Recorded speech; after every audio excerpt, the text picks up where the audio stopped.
Friends, welcome to the Zorawar classes. आज के इस वीडियो में हम लोग डिस्कस करेंगे 61 नंबर क्वेश्चन से, जिसमें लिखा गया है। पहला क्वेश्चन है आपके सामने, फिल इन द ब्लैंक। आपको खाली जगह जो है वो भरना है। The man at your local coffee shop has never left the country. जो आदमी है जो लोकल कॉफी शॉप पे रहता है, उसने कभी अपने देश को नहीं छोड़ा। बट ही स्पीक्स एज दो he has lived in London. वो ऐसे बातें करता है ऑल हिज लाइफ। वो ऐसे बातें करता है जैसे कि वो पूरी जिंदगी कहाँ रहा हो, लंदन में रहा हो। His British accent is an. उसका जो ब्रिटिश एक्सेंट है वो कैसा है? तो ध्यान दीजिएगा, उसका जो ब्रिटिश एक्सेंट है उसे अफेक्टेशन बोलते हैं। अफेक्टेशन मतलब होता है कि जैसा उसका एक्सेंट जो है, जो बोलने का लहजा, एक तरह से आप कह सकते हो, वो बहुत ही ज्यादा प्रभावशाली है। किससे? ब्रिटिश से। यानी कि जो अंग्रेज लोग थे, जैसे लंदन में जो लोग जो बोलते हैं जिस तरह से इंग्लिश, उसी तरह से उसका एक्सेंट है। लेकिन वो ऐसे बातें करता है जैसे वो पूरी जिंदगी लंदन में रहा हो और उसने कभी अपने देश को नहीं छोड़ा है। ये है उसकी सच्चाई। ठीक है, तो ऑप्शन तो हमारा थर्ड सही होगा।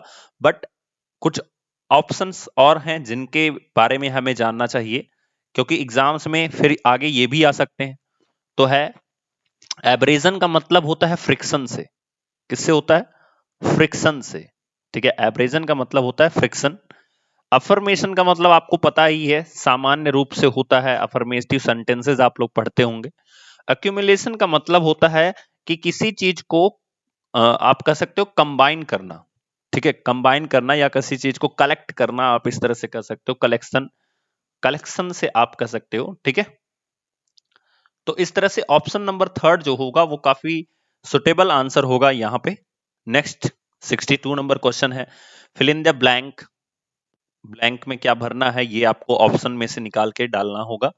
You might your ability to sing well to the thousand of rupees your parents spend for music lessons.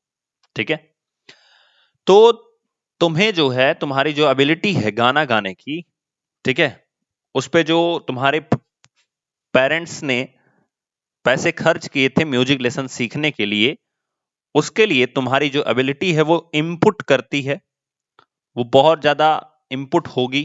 ठीक है, तो यू माइट इनपुट, पहला ऑप्शन हमारा सही होगा।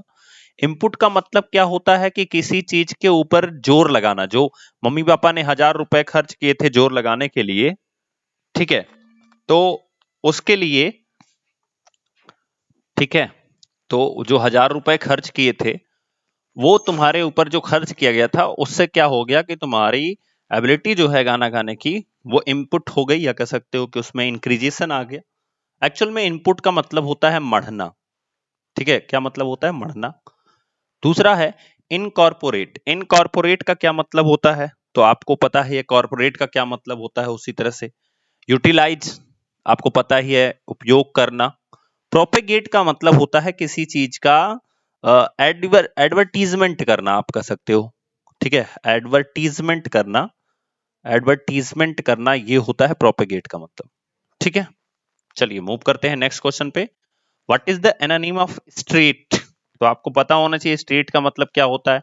इसका मतलब होता है माइजर, कंजूस आदमी। ठीक है, तो इसका जो एंटोनिम होगा वो आपको बताना है। इसका मतलब होता है, कंजूस का मतलब होता है संकुचित, आप कह सकते हो, सिकुड़ा हुआ, आप ऐसे भी कह सकते हो, जो पैसे की लेन देन में बहुत ज्यादा सिकुड़ा हुआ होता है। ठीक है, तो नैरो का मतलब होता ही है सिकुड़ा हुआ। ठीक है, आपको क्या बताना है कि सिकुड़ने का मतलब यहां से हो जाएगा वाइड से, वाइड से। ठीक है, मतलब विस्तृत रूप से। चलिए नेक्स्ट है, what is the antonym of moot? तो मूट का मतलब क्या होता है? ये होता है कि कोई भी चीज कंट्रोवर्शियल हो, आप कह सकते हो कंट्रोवर्शियल हो। कंट्रोवर्शियल का मतलब होता है विवादास्पद। कंट्रोवर्शियल हो, विवादास्पद हो। ठीक है, तो उसका एंटोनिम क्या होगा कि ऐसी चीज जो कंट्रोवर्शियल ना हो। जैसे देखो यहां पे कंट्रोवर्शियल दिया भी गया है, तो कंट्रोवर्शियल तो इसका आंसर होने से नहीं रहा। क्लियर हो गया? उसके बाद इररिलेवेंट का मतलब क्या होता है? इररिलेवेंट का मतलब भी होता है कहीं ना कहीं कंट्रोवर्शियल से रिलेटेड। एंड अनसेटल का मतलब आपको पता ही है, तो ये तीनों चीजें कंट्रोवर्शियल से रिलेटेड होंगी। जो विवादास्पद होगी वो अनसेटल्ड होगी, मतलब सेटल्ड नहीं होगी, वो बिखरी हुई होगी, विवादास्पद होगी, कंट्रोवर्शियल होगी।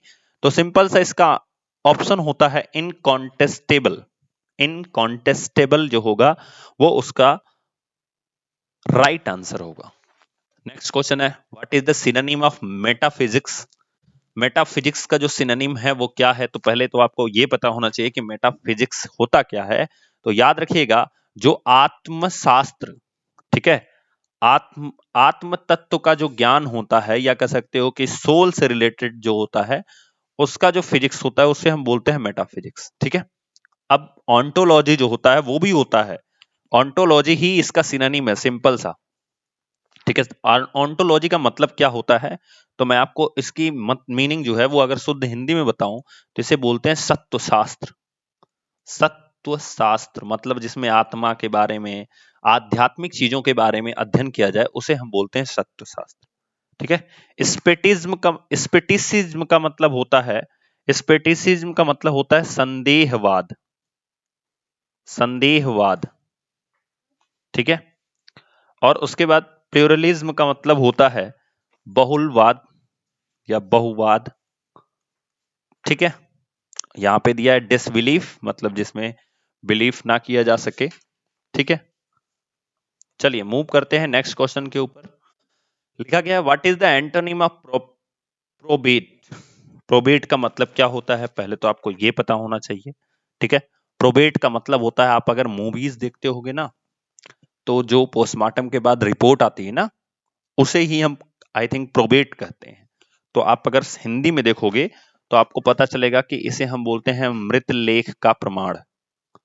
मृत लेख का प्रमाण, ठीक है, पोस्टमार्टम के बाद जो रिपोर्ट आती है। अब इसका एंटोनिम हमें बताना है, बड़ा खतरनाक खतरनाक एंटोनिम आपसे पूछा हुआ है। ठीक है, तो इसका एंटोनिम क्या हो जाएगा? इसका एंटोनिम हो जाएगा कॉन्ट्राडिक्ट। कॉन्ट्राडिक्ट, कॉन्ट्राडिक्ट हो जाएगा इसका एंटोनिम। इसका मतलब क्या होता है? इसका मतलब होता है, कॉन्ट्राडिक्ट का मतलब होता है कि किसी चीज में खंडन होना, ये तरीके से हो जाएगा। ठीक है, वैलिडेट और फॉर्मलाइज का मतलब आपको पता ही है। ठीक है, वैलिडेट का मतलब होता है जो वैलिड होता है। चलिए, fill in the blanks. If an employee stage for procedure for his own interest, his superiors may dash him from his position. तो आपको यहां पे भरना है। ठीक है, चलिए देखिए, तो हो जाएगा, if an employee strays from procedure for his own interest, तो हमें यहां पे क्या भरना है?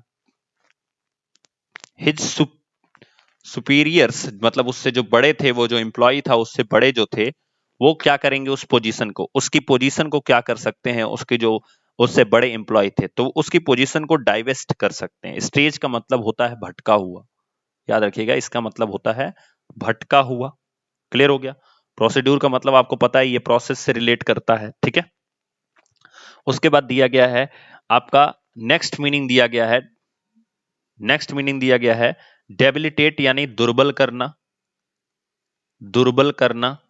ठीक है, डिथर का मतलब होता है तड़पना, तड़पना। डाइवर्ज का मतलब होता है ले लेना, ले लेना या बांट देना, अलग अलग करना। सॉरी, डाइवेस्ट का मतलब होता है ले लेना, डाइवेस्ट का मतलब होता है ले लेना, डाइवर्ज का मतलब होता है बांटना। तो जो उसके सुपीरियर्स हैं वो उसकी पोजीशन को क्या ले लेंगे? उससे छीन लेंगे या उससे ले लेंगे। क्लियर हो गया? नेक्स्ट है, what does the colour sable indicate? Sable का मतलब होता है ब्लैक कलर से, मैं आपको बता रहा हूं, सैबल का मतलब होता है ब्लैक कलर से, धुंधलापन से मतलब होता है सैबल का। ठीक है, तो ये इस चीज को ध्यान दीजिएगा। तो सिंपल सा इसका आंसर हो जाएगा ब्लैक कलर। क्लियर है? नेक्स्ट क्वेश्चन है आपके सामने, Sharma said that the turbidity in the segment of the river of India could be because of construction debris following down streams. तो आपको बताना है, what does the word turbidity mean in the above sentences? तो जो turbidity का मतलब है वो above sentence में क्या है? क्लियर है? तो आपको बताना है टर्बिडिटी का जो मतलब है वो ऊपर सेंटेंस में क्या है। ठीक है, तो देखिए ऊपर के जो सेंटेंस है उसमें टर्बिडिटी का मतलब होता है, पहले तो हम जान लेते हैं टर्बिडिटी का मतलब होता है गंदगी। जो हमारे नदियों के अंदर जो है गंदगी है वो कैसे साफ होगी, या उसके बारे में कुछ सेगमेंट यहाँ पे दिया गया है, वो आपको देखना है। तो टर्बिडिटी का मतलब होता है गंदगी, और याद रखिएगा मर्कीनेस का मतलब भी होता है गंदगी। इनस्टेबिलिटी का मतलब आपको पता है, स्टेबल का मतलब आपको पता है, डायरेक्शनलेस का मतलब होता है दिशाहीन, एंड निपीनेस का मतलब क्या होता है। तो निपीनेस का मतलब जो होता है वो आप लोग मुझे कमेंट बॉक्स में बताएंगे, बहुत अच्छी मीनिंग होती है। ठीक है, आपको बताना है इस चीज के बारे में। ठीक है, चलिए नेक्स्ट आगे देखते हैं। Identify the sentence that is set a third person plural form. आपको बताना है एक थर्ड पर्सन प्लूरल फॉर्म के बारे में आइडेंटिफाई करना है और बताना है। तो पहली चीज तो आपको पता होना थर्ड पर्सन प्लूरल फॉर्म क्या होते हैं। थर्ड पर्सन में कौन कौन आता है, ही, सी, इट एंड दे आता है। ही, सी, इट एंड दे। तो याद रखिएगा ही, सी, इट जो है ये थर्ड पर्सन तो है लेकिन सिंगुलर फॉर्म में होते हैं। कैसे होते हैं, सिंगुलर फॉर्म में होते हैं। और दे जो होता है वो किस फॉर्म में होता है, ये होता है प्लूरल फॉर्म में। तो आपको यही आइडेंटिफाई करना है। देखिए यहाँ पे कृष्णा जो है, Krishna knew Draupadi was in trouble, तो ये सब जो है वो सिंगुलर फॉर्म में है। ठीक है, ये फर्स्ट पर्सन है तो ये तो होने से नहीं रहा। आपको बताना है identify the sentence is set a third person plural form, तो वो केवल दे है, आपको साफ साफ दिख रहा है, तो आंसर हो जाएगा fourth. Synonym of tenure, tenure का मतलब होता है कार्यकाल, यानी किसी आदमी का जो कार्यकाल, जैसे प्रधानमंत्री का होता है, राष्ट्रपति का होता है, ये जो कार्यकाल होता है उसके बारे में आपको सिनोनिम बताना है। तो वेन का मतलब क्या होता है, पहले तो ये जान लेते हैं। वेन का मतलब होता है पतन। रिलीगेट का मतलब होता है बाहर निकाल देना। ठीक है, बाहर निकाल देना। डेलीगेट का मतलब होता है प्रतिनिधि, प्रतिनिधि, प्रतिनिधि। इनकम्बेंसी का मतलब होता है पदग्राही। ठीक है, पदग्राही। तो देखो बाहर निकाल देना, पतन, ये जो है ये सब गलत है। कार्यकाल का मतलब होता है किसी चीज की, टेन्योर का मतलब होता है उसकी प्रतिनिधि करना। ठीक है, आपका आंसर जो होगा वो क्या हो जाएगा, वो आपका आंसर हो जाएगा प्रतिनिधि करना जो होता है ये भी कार्यकाल का मतलब नहीं होता है। इनकम्बेंसी का मतलब होता है आपके टाइमिंग से, टाइमर से मतलब होता है। तो यहाँ पे जो हमारा आंसर होगा वो फोर्थ नंबर आंसर होगा। क्लियर हो गया। नेक्स्ट क्वेश्चन है चूज द करेक्ट सेंटेंस। तो ये तो बहुत आसान सा क्वेश्चन है। The car and truck is in the backyard. ठीक है, नेक्स्ट है दिस सेंटेंस इज इनकरेक्ट। तो मैंने आपको सेंटेंस का प्रोफार्मा बताया था कि उसमें क्या क्या होना चाहिए, उसमें सब्जेक्ट, वर्ब और ऑब्जेक्ट होना चाहिए। तो आप कहोगे सर सब्जेक्ट तो हमारे फर्स्ट में भी है, वर्ब भी है, ऑब्जेक्ट भी है। रिमेंबर इट, यहाँ कार एंड ट्रक की बात हो रही है तो यहाँ पे जो वर्ब होगी वो आर लगेगी, क्योंकि दोनों अलग अलग चीजें हैं। क्लियर हो गया। अब यहाँ पे देखिए दिस सेंटेंस इज इनकरेक्ट, तो ये बिल्कुल सही चीज है। We are going to their house, यहाँ पे देयर नहीं लगता है, ये गलत है यहाँ पे। ठीक है, देयर का मतलब होता है वहां। वहां क्या होता है, अगर यहाँ पे हम कुछ लिखेंगे तो वहां पे हम लिखेंगे पॉजेसिव केस लिखेंगे किसी भी चीज का, जैसे माई, आवर, योर, इस तरह से लिखेंगे। ठीक है, फिर है the work have to be done, the work have to be done by Monday. तो बाय मंडे जो काम है वो आपका डन हो जाएगा सोमवार तक। ठीक है, लेकिन इसका सबसे करेक्ट आंसर कौन सा हो जाएगा, this sentence is incorrect. Clear हो गया। नेक्स्ट है चूज द करेक्ट सेंटेंस। तो आपको फिर बताना है सही सेंटेंस कौन सा है। वी आर लर्निंग इंग्लिश, तो बिल्कुल सही बात है। I have two cats, two की स्पेलिंग ऐसे नहीं होती है, TWO होती है।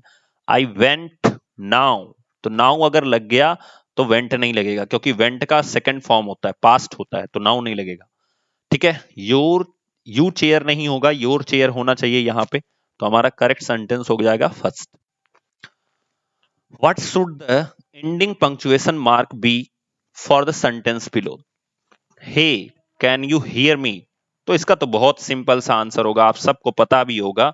इसमें जो होगा वो क्वेश्चन मार्क होगा, क्योंकि क्वेश्चन ही पूछा जा रहा है, कैन यू हियर मी, क्या तुम मुझे सुन सकते हो, तो क्वेश्चन पूछा जा रहा है। नेक्स्ट है what is the synonym of suppliant. तो सप्लीएंट का मतलब आपको पता होना चाहिए। सप्लीएंट का मतलब जो होता है वो होता है डिमांड रखना, डिमांड रखना। ठीक है, अब देखो यहां पे क्या दिया है, डिमांड रखना का मतलब हो गया, देखो यहां पे पहले ही दे दिया है डिमांडिंग, तो आंसर जो होगा 75 का डिमांडिंग दिया है, सिनोनिम ऑफ, तो यहां पे हो जाएगा डिमांड रखना फर्स्ट दिया है। ठीक है, चलिए नेक्स्ट है, ये देखिए गोविंदप्पा वेंकटेश स्वामी के बारे में एक स्टोरी दी गई है, इसको आपको पढ़ना है और फिर आंसर करना है। स्टोरी बहुत अच्छी है, मैं आपको पढ़ के बता रहा हूं, ध्यान से सुनेंगे आप लोग तो आपको समझ में आएगा। ठीक है, गोविंदप्पा वेंकटेश स्वामी, ये उनका टाइमिंग लिखा गया है। तो उनका बर्थ हुआ था 1 अक्टूबर 1918 और उनकी डेथ हुई थी 7 जुलाई 2006 को। अब ये थे क्या, was an Indian ophthalmologist, ophthalmologist थे। इसका मतलब क्या होता है, ऑप्थेल्मोलॉजिस्ट का मतलब होता है नेत्र विशेषज्ञ, नेत्र विशेषज्ञ, ऑप्थेल्मोलॉजिस्ट का मतलब होता है नेत्र विशेषज्ञ थे। Who dedicated his life to eliminate needless blindness. ठीक है, वो अपनी जिंदगी को क्या किए थे, डेडिकेट कर दिए थे, जिनको जरूरत थी, ऐसे लोग जिनको जरूरत थी किस चीज के लिए, ब्लाइंडनेस की, या जो अंधे थे जिनको कम दिखाई देता था उनके लिए वो डेडिकेट थे। He was the founder and former chairman of Aravind eye, ये इंपॉर्टेंट है, आपको लोग याद रखिएगा, अरविंद आई हॉस्पिटल के वो फाउंडर एंड फॉर्मर चेयरमैन थे। The largest provider of I care in the world, जो क्या थे, जो ये जो हॉस्पिटल था वो सबसे बड़ा लार्जेस्ट प्रोवाइडर था।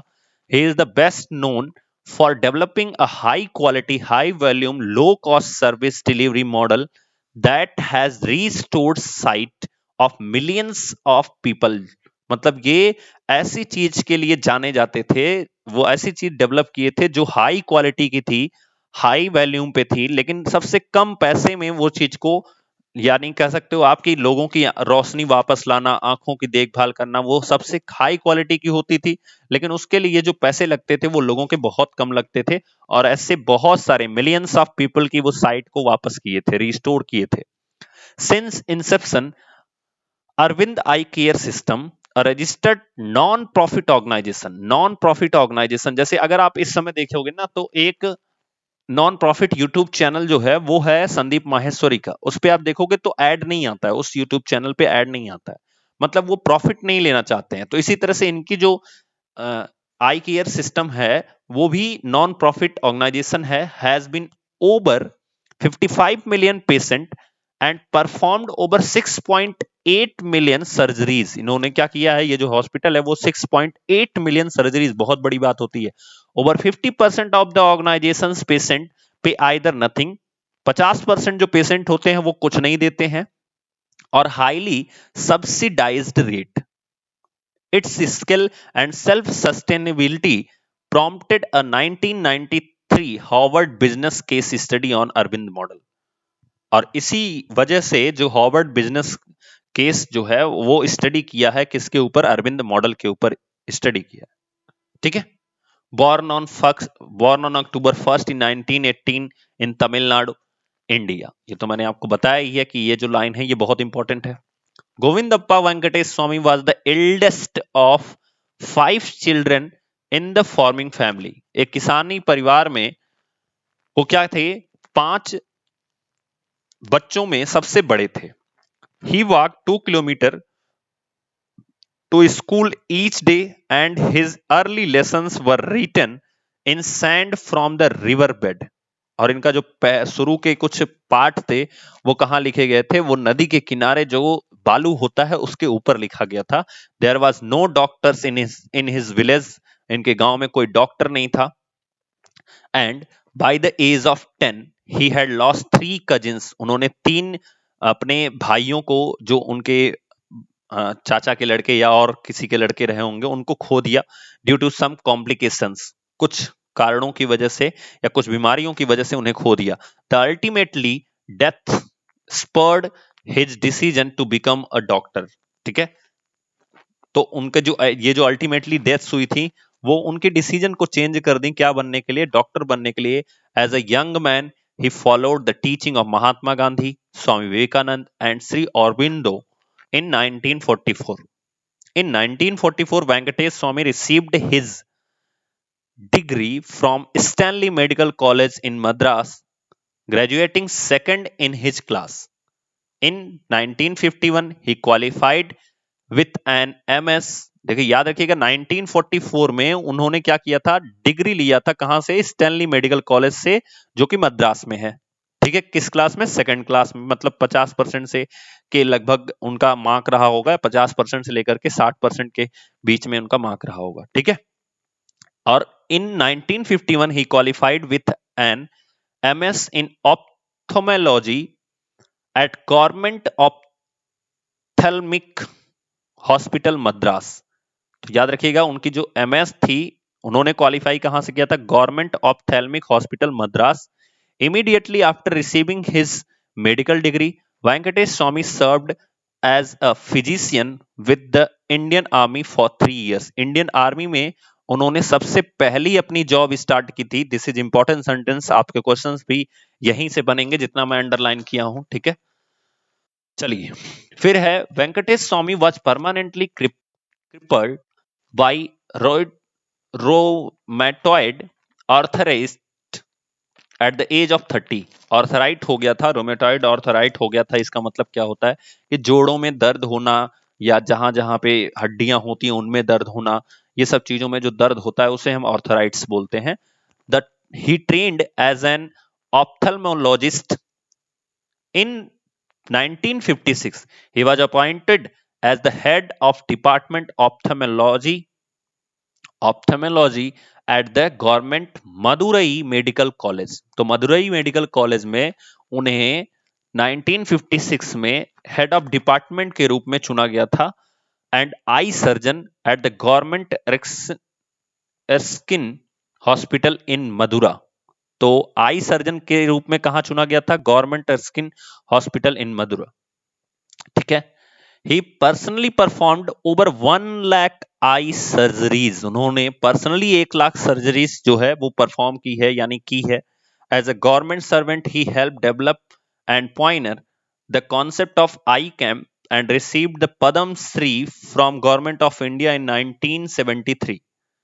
In 1992, Venkatesh Swamy and partners of Arvind founded Orolab। ऑरोलैब बहुत इंपॉर्टेंट चीज होती है, मतलब पूरा इक्विपमेंट जो होता है या और भी जो सामान होते हैं जो आई केयर में यूज होते हैं, वो लैब के अंदर रखे जाते हैं। ठीक है, जैसे लेंस हुआ, इक्विपमेंट जितने भी होंगे उस सर्जरी से रिलेटेड, आई सर्जरी से रिलेटेड या आंखों से रिलेटेड, वो सारे के सारे ऑरोलैब के अंतर्गत आते हैं। और इस चीज को, ये जो इक्विपमेंट होते हैं वो काफी महंगे होते हैं। ठीक है, तो देखिएगा इन्होंने क्या किया। In 1992 Venkatesh Swamy and partners of Arvind founded Orolab in an international certified manufacturing facility that brought the price of intraocular lens, जो lenses होते हैं उनकी प्राइस को क्या कर दिया, 1/10 ऑफ इंटरनेशनल प्राइसेस।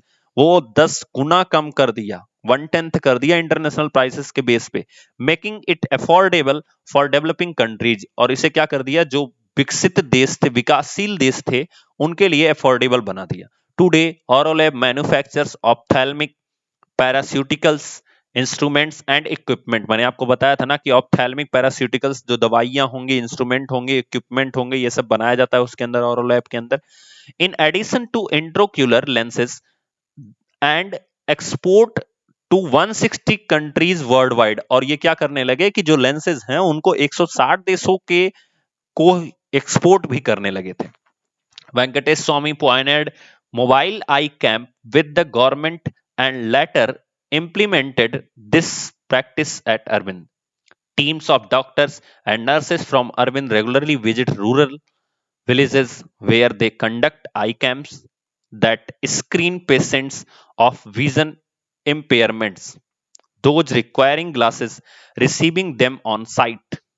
जब ये गांव में इनके डॉक्टर्स जाते थे, इनकी टीम के मेंबर्स जाते थे, वो वहां पे लोगों की जांच करते थे, और जैसे ही वहां पे जांच करते थे उन्हें तुरंत वहीं उसी साइट पे जहां पे ये लोग विजिट करते थे, उसी साइट पे उन्हें वो चश्मे प्रोवाइड करा देते थे, ग्लासेस जो होते थे वो प्रोवाइड करा देते थे आई कैंप्स के थ्रू।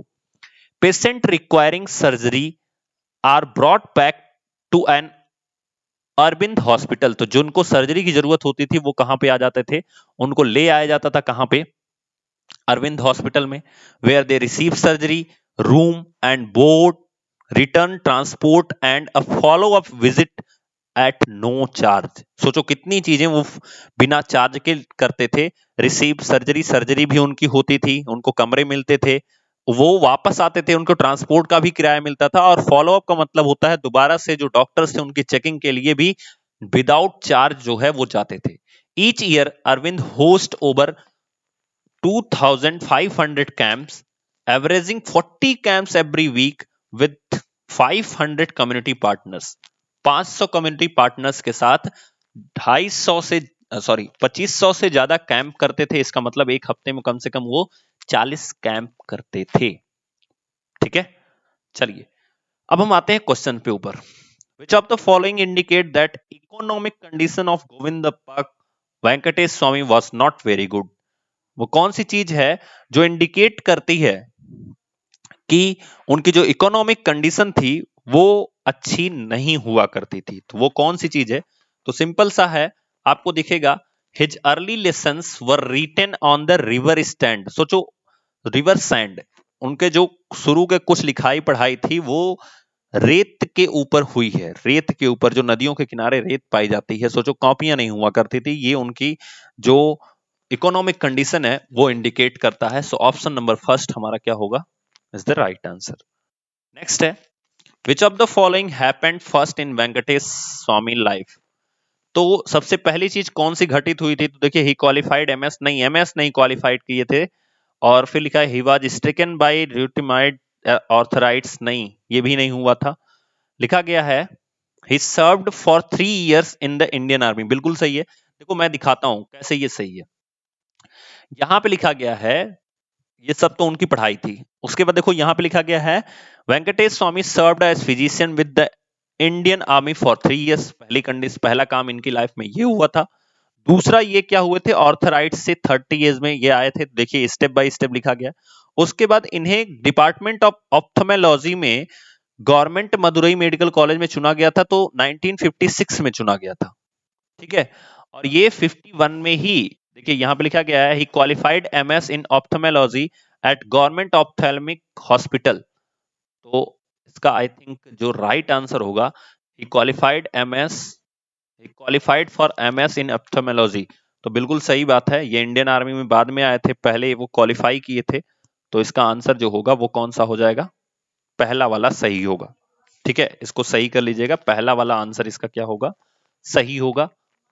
चलिए मूव करते हैं नेक्स्ट क्वेश्चन के ऊपर। ठीक है, मूव करते हैं नेक्स्ट क्वेश्चन के ऊपर, उसको इरेज कर लेते थे थोड़ा। अगला है from which place did Venkatesh Swamy obtain his MS in ophthalmology. कहां से इन्होंने अपना जो एमएस ऑप्थेमोलॉजी है वो कहां से किया था? तो देख लो आप लोग कहां से किया था। एमएस ऑप्थेमोलॉजी जो है वो कहां से किया था, गवर्नमेंट ऑप्थेल्मिक हॉस्पिटल मद्रास। ठीक है, कहां से किया था, गवर्नमेंट ऑप्थेल्मिक हॉस्पिटल मद्रास। तो option number second will be right answer. Next है दिस पैसेज इज, ये जो पैसेज है वो क्या है, ये एक तरह से बायोग्राफिकल पैसेज है। अगर आप देखोगे उसको तो ये एक तरह से बायोग्राफिकल पैसेज है, किसके बारे में, वेंकटेश स्वामी के बारे में। नेक्स्ट है which statement is not true according to the passage. कौन सा स्टेटमेंट है जो पैसेज के अकॉर्डिंग सही नहीं है। ही फाउंडेड और लैब टू ब्रिंग अप, देखो ब्रिंग अप का मतलब होता है ना उठाना, प्राइस को ऊपर उठाना। Bring up the price of intraocular lens down to 1/10 of international price. नहीं, ये प्राइस को ऊपर नहीं ले गए थे, डाउन किए थे, डाउन किए थे। ठीक है, तो आंसर जो होगा वो पहला ही सही है, हमें नॉट ट्रू स्टेटमेंट ढूंढना था, तो आंसर हमारा फर्स्ट सही होगा। ठीक है दोस्तों, नेक्स्ट हम लोग जब आएंगे, जब हम लोग मिलेंगे तो फिर हम लोग बात करेंगे किसके बारे में, जो आपका एक तरह से मिक्स क्वेश्चन का जो सेटअप होगा वो कुछ इसी तरह से होगा जो आपके केबीएस में आता है, DSSP में आता है। इस तरह के सारे सेशन को हम लोग नेक्स्ट वीडियो से डिस्कस करेंगे। Thank you.